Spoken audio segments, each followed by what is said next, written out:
This first part is going to be just an overview of fats, a background of fats, a reminder of what you've learned previously about fats. So if this is something you feel comfortable with, you certainly do not need to listen to this video.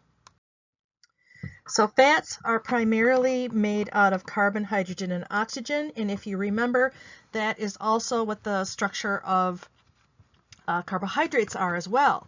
The issue is, though, is that fats are structured differently.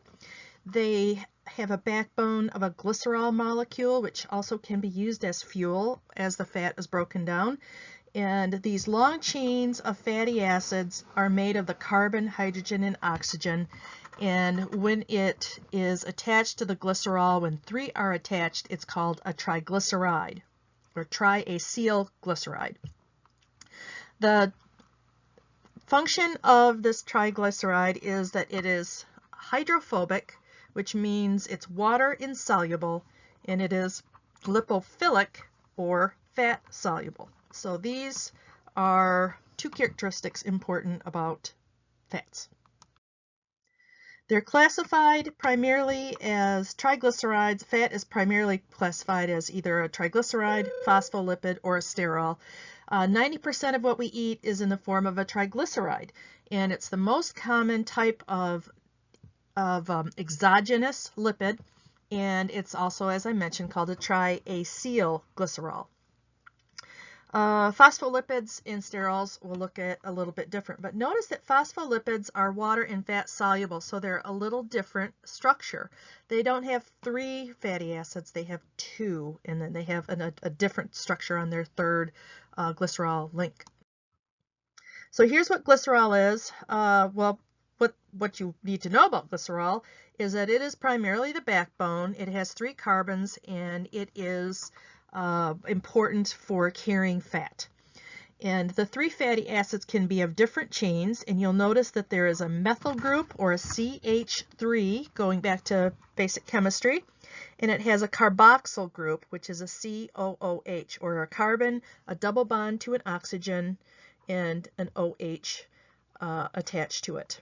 So here are two different views, and you'll see that the hydrogens that are very gray in this picture are omitted. So the fat is shown as just very, very short, but it is knowing that that chain is much longer is important. If you recall the crossover point, we rely primarily on fats at rest, but once we start exercising, the contribution of fat decreases as we get into a higher intensity. And the crossover point is thought to be about 40% of VO2 max of exercise. That's when we transition and have a greater reliance upon carbohydrate. The fact is it's that's pretty simplified, but that's the basic. That's why we used to think that low intensity exercise is going to burn more fat. But that is also at a lower caloric expenditure. And so our understanding of burning calories has changed over time. The energy component of fat is that it's more dense. And it's more dense because it carries, it has a longer per gram, it can give 9 calories per gram. And it is not associated with a large amount of water. So about 0.1 gram of water for each gram of fat, whereas carbohydrate has an additional store of 3 grams of water with each gram of carbohydrate. And I want you to think about when you go a day and you don't eat and you fast, we use our carbohydrate stores, and if you think about how much you urinate, we can have a big weight loss by going on a low carbohydrate diet because we flush out our stores and that additional water. So we lose water, not necessarily body fat. And that's where we get this quick weight loss that is rewarding, right? It's really rewarding, but it's primarily a water loss when you go into a no carbohydrate diet. The fat is important for providing cushion. It is an insulator. carries fat-soluble vitamins, adds good taste to food, gives you that sense of fullness. And it's that old joke, if you just eat a bunch of rice, you're hungry an hour later, but if you eat something that has fat in it, it sustains you for a longer period of time. So the carbon backbone is going to give you that attachment. It has that 3-carbon backbone, and the length of the fatty acids are going to vary. Now, the long-chain fatty acids, or LCFA, have more than 12 carbons in the chain. The medium chain have 6 to 10, and the short chain have 2 to 4. And the thing to consider is the longer the chain, the less water-soluble it is. The shorter the chain, the more water-soluble it is. But we don't get really short-chain fatty acids in our diet. We get more long-chain and perhaps a few medium-chain fatty acids in our diet. The saturation is part of what's important for health-wise.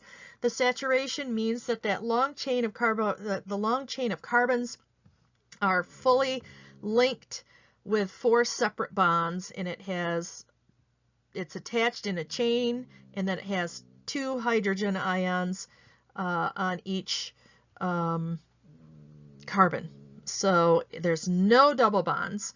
And it tends to be solid at room temperature. And unsaturated can either have 1 double bond or more double bonds. So it's mono or poly, and those tend to be more liquid at room temperature. So we think about our unsaturated or polyunsaturated liquid oils like corn oil, olive oil. We think of saturated as Crisco or butter. Here's a link of, or look at the structure of omegas. And the saturation, you'll notice that the saturated fat is stearic, and you'll see that's an 18 to 0. That means there's 18 carbons and no double bonds. And the omega end, I'll point to this now, that's that methyl end, which has the carbon with the 3 hydrogens on the end. That's the starting point where you count the carbons. So it's the first one is 1, and then the second, that's the omega side.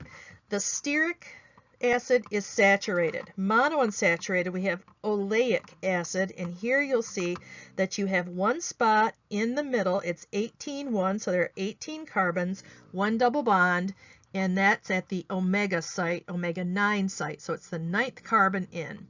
And you'll see that there's a double bond between those 2 carbons and 2 less hydrogen ions. That makes it a monounsaturated fat. The polyunsaturated is linoleic acid. Here it is shown to have 2 double bonds, 1 at the omega 6 and 1 at the omega 9. And that is polyunsaturated. And here it's an 18-2, or it's 18 carbons and 2 double bonds. I do want to point to you one thing that, no, we'll just go ahead and move. Okay. The omega fatty acids, again, are when you have a double bond at the 3rd, 6th, or 9th carbon. So it's omega 3, carbon number 3, omega 6, carbon number 6, omega 9, carbon number 9. And the 6 and 3 are essential. That means that they need to be consumed. Your body cannot manufacture it. Your body can make omega 9, so it is non-essential. The essential, or these omegas can form eicosanoids, and those are hormone-like substances that can act locally. They don't circulate through your body like your normal hormones, but they can act very locally. The omega-3s are associated with blood vessel dilation, and those are found in oily fish, salmon, mackerel, herring, sardines, for example. So those are your cold water fish. Walnuts, chia seeds, flax seeds. The omega-6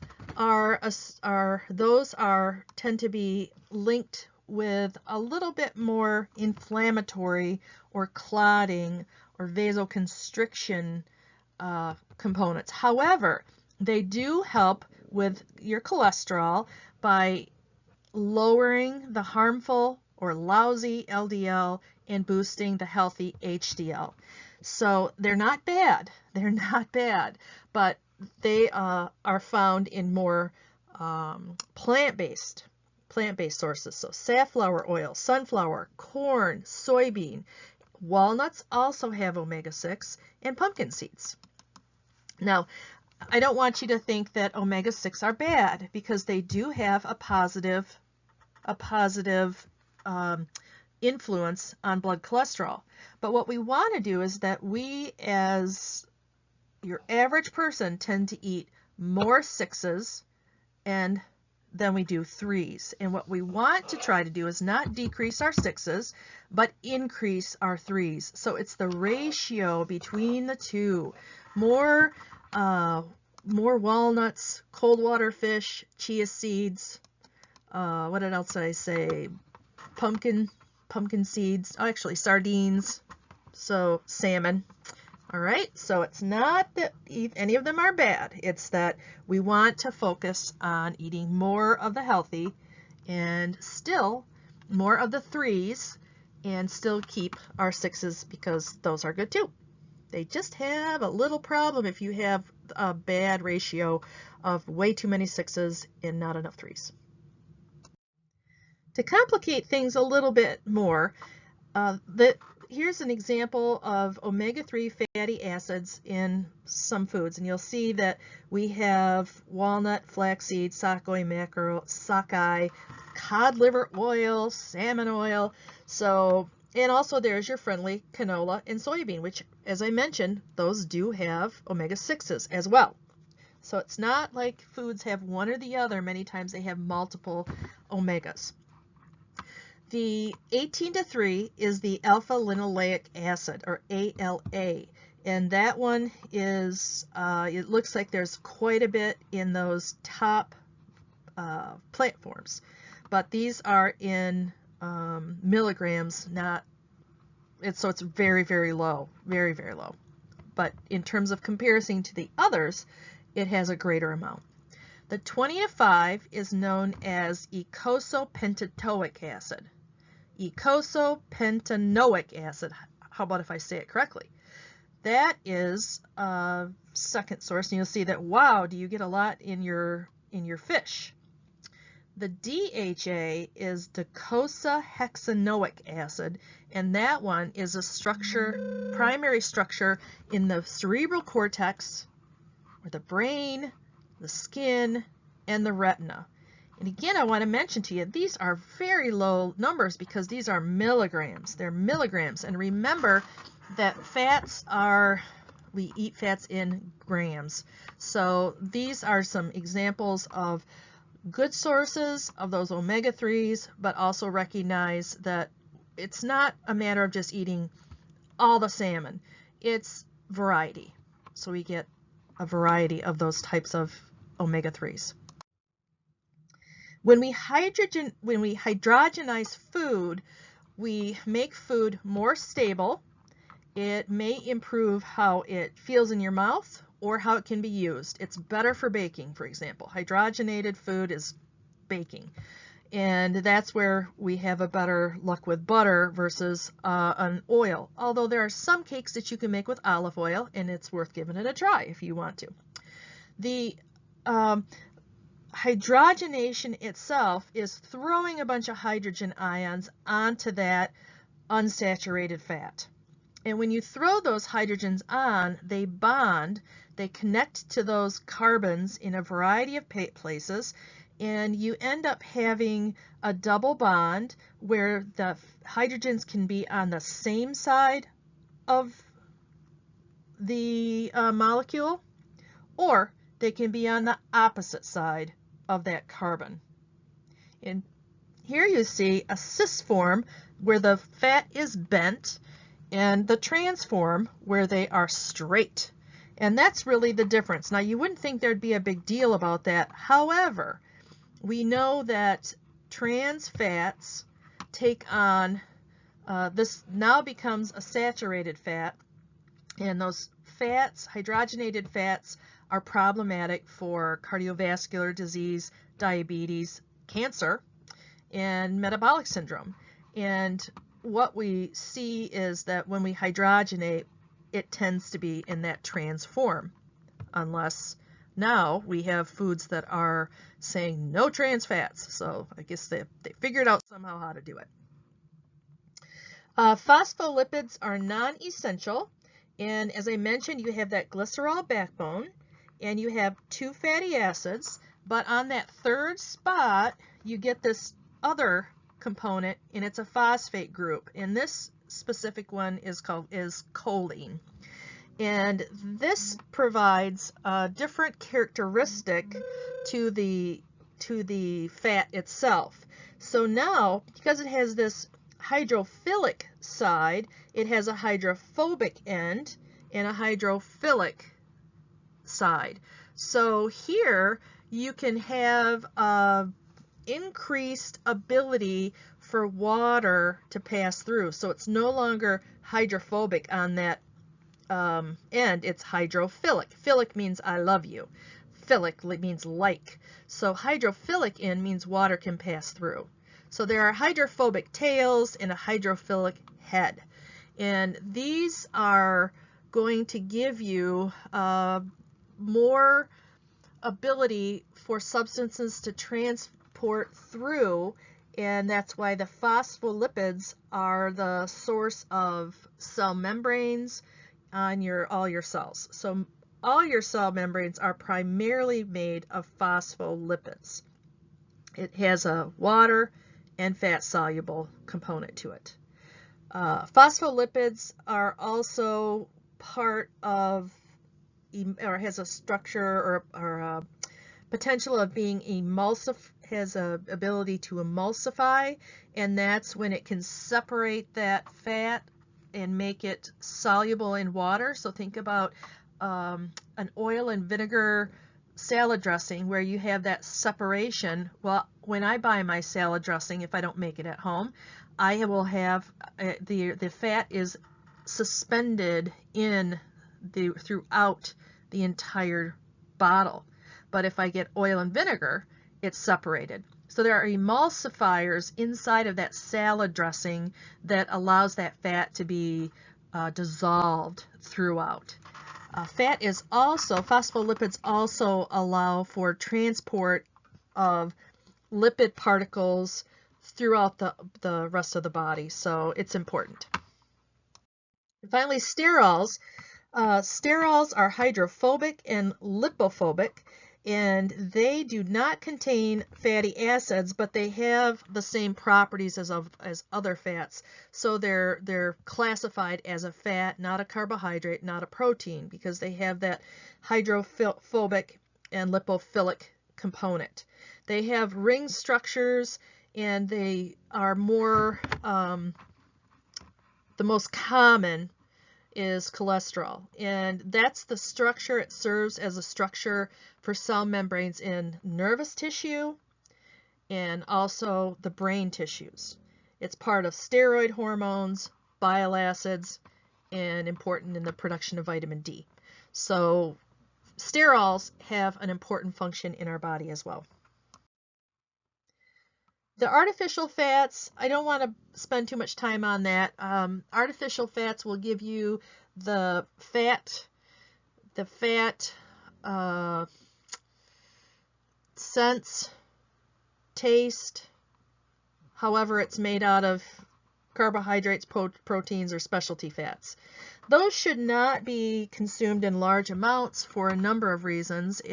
They either disrupt, they're not metabolized the same, and they're not absorbed the same, and so if somebody goes and starts eating a lot of artificial fats, you end up having some potential for GI disturbance. Now there isn't good data for getting a recommended daily allowance for fat. So what we do is we identify a percentage of total calories. and majority, the values, and then we break it down into the poly, the mono, and the saturated. And so here you'll see the a label that has the calories, the total grams of fat as 4, and it breaks it down to saturated and trans fat, and we end up seeing that there's not, it has a percent of daily value only based upon 20 to 35% of total calories. So it's given you a estimate. But if we look at the breakdown, we want to have not all one type of unsaturated or saturated fat. We want to have majority of our fat coming from monounsaturated, the least amount coming from saturated, which would be animal sources, and the remainder from polyunsaturated. And we really want to try to avoid trans fat completely, and we find those in a lot of baked goods. So the recommendations are 20 to 35% of total calories, and where you get into challenges is with an athlete that is in heavy training, and getting enough calories in is sometimes a challenging. So going to a very low-fat diet will make it very difficult for an athlete to be able to get sufficient calories to maintain their body weight. So I always look back at Michael Phelps when he was training for the Olympics and how much he had to eat. He was a big man, but he was also training tremendously, and so his caloric intake was exhausting. It was like, oh no, I have to eat again. So if he didn't have fat in his diet, it would have been impossible for him to maintain his body weight. So we do need fat. We look at our trans, less than 1, our mono, our saturated, and our polyunsaturated. This is just a nice breakdown. But here we have our recommendations for our essential, and that is looking at either grams per day or percentage of calories of linolenic and linoleic. So we'll see that we have more difficulty getting our omega-3s, but we want to try to get more omega-3s than what we do. The information about cholesterol is pretty basic in the reading. We know that cholesterol is primarily from animal sources. It's anything that has a face, basically. We do know that cholesterol is an important component for our general health, and the total cholesterol value should be less than 200 milligrams per deciliter, and we have ideal values for HDLs, LDLs, VLDLs, and then actually the lipoprotein A's can be converted. They're the basic starting point of making those VLs. So we have primarily know that the LDLs are the lousy ones, the HDLs are the healthy ones. So can an athlete have too little fat or too high fat? Well, the problem with getting too little fat is that you might get insufficient essential fatty acids. We need to be able to carry our fat-soluble vitamins, and as I mentioned in the last slide, you might have a problem with getting enough calories. Too high a fat, it could be excessive weight gain, and when we look at the ketogenic diets, there's really not a good, there's not research that indicates that it's got a positive impact on long-term use and performance, so that really would not be something to focus on for your athletes. So the guidelines to reduce the risk of cardiovascular disease and also to stay, this is just general, fruits, vegetables, whole grains, decrease your sugar, sweetened beverages, red meats, decrease our saturated fat, and there we go. That's also partially reducing our risk of cancer too. So I want to mention that as well. So this is just an overview of fats.